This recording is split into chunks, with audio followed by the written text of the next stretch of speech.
অনুমতি নেওয়া হয়েছিল? না অনুমতি নেইনি, দাদা অনুমতি নেইনি, আমি বলছি তো অনুমতি নেইনি। তারপরে কি অনুমতি নেইনি? কেন নেওয়া হয়নি?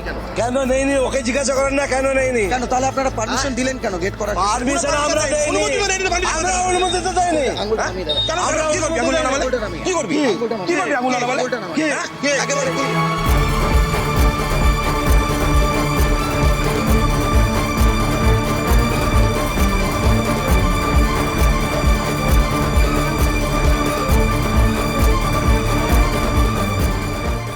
এই যে ঘটনার ছবি দেখছেন, তারপর একটা গোটা দিন পেরিয়ে গিয়েছে।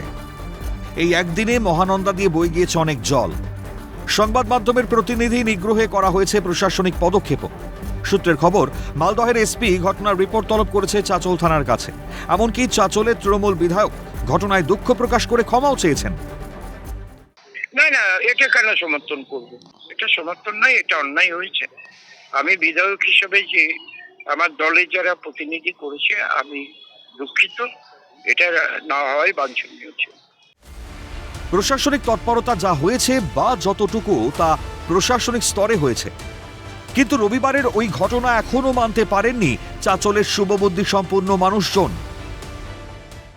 তবে সংবাদ মাধ্যম যখন এসে পুরো ঘটনাটা যখন রিপোর্টিং করছিলেন, তখন তাদের উপর হামলা হয়। এই হামলাটা নিঃসন্দেহে নিন্দনীয়, কারণ এই হামলা হচ্ছে মানুষের উপর হামলা, এই হামলা হচ্ছে গণতন্ত্রের উপর হামলা, এই হামলা হচ্ছে সংবাদপত্রের স্বাধীনতার উপর হামলা। সিস্টেমের ব্যাঘাত ঘটিয়ে তৈরি করাটা নিঃসন্দেহে একটা পানিশেবল অফেন্স, একটা অপরাধযোগ্য, শাস্তিযোগ্য অপরাধ। যাতে ভবিষ্যতে এই ধরনের ঘটনা না ঘটে সেই জন্য আমাদের সকলকে সজাগ থাকতে হবে। ঘটনার কড়া সমালোচনা করে স্থানীয় মানুষরা সাফ বলেছেন, ওই দুর্ঘটনায় পঞ্চায়েতের সদস্যদের প্রশ্ন করে কোনো ভুল করেনি সিএন। একটা সংবাদ মাধ্যমের লাইভ চলাকালীন সাংবাদিকের উপর এরকম নিগ্রহ করা একদম মানা যায় না। প্রতিবাদ হওয়া উচিত। গণতন্ত্রের চতুর্থ স্তম্ভ, তার গায়ে হাত দেওয়া মানে কিন্তু গণতন্ত্রের উপরেই পরোক্ষভাবে হাত দেওয়া। সিএনকে দেখেছি বিভিন্ন ক্ষেত্রে তারা প্রতিবাদের ঝড় তুলেছে, বিভিন্ন চাঁচলের হাসপাতাল নিয়ে, রাস্তা নিয়ে, বিভিন্ন অবৈধ যে সমস্ত জমি দখল নিয়ে তারা কিন্তু প্রতিবাদের ঝড় তুলেছে। সেই রকম একটা সংবাদ মাধ্যম এবং আমাদের এখানকার যে তরুণ যে সংবাদ যারা পরিবেশন করছে সাংবাদিক, তাদের বিরুদ্ধে এইভাবে করাটাকে আমি কোনো মতেই সমর্থন করি না। সাংবাদিক তার নিজের দায়িত্ব কর্তব্য করতেও এ রাজ্যে এখন মানে খুব খারাপ একটা সময় চলে এসেছে। তারা নিজেদের ডিউটি করতে গিয়ে যদি এইভাবে আক্রান্ত হয়, তাহলে সাধারণ মানুষ কোথায় আজকের ডেটে? সাংবাদিক এবং সংবাদ মাধ্যম হলো আমাদের গণতন্ত্রের চতুর্থ স্তম্ভ, তার ওপর হাত তুললো, এটা খুব বাজে বিষয়। এটা তীব্র প্রতিবাদ জানাচ্ছি। নিজেদের অপরাধ ঢাকতে আপনাদের প্রশ্ন করাটাই যদি এখন অপরাধ হয়ে যায়, তাহলে তো মুশকিল। তীব্র প্রতিবাদ জানাচ্ছি।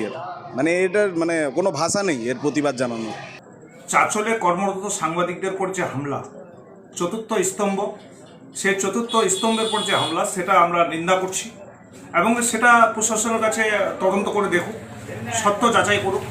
কিন্তু এরকম ঘটনা আমরা সেটাকে ধিক্কার জানাই এবং ঘৃণা করছি বিষয়টাকে। কালকের ঘটনাটা খুব নিন্দনীয় ঘটনা এবং ধিক্কার জানাচ্ছি। কারণ আমরা তো সিএনকে দেখি মানুষের জনকল্যাণে সিএন কিন্তু সবসময় কাজ করে। যে জনপ্রতিনিধি যারা, তাদের এভাবে হঠাৎ করে মস্তিষ্ক গরম হওয়াটা ঠিক হয়নি।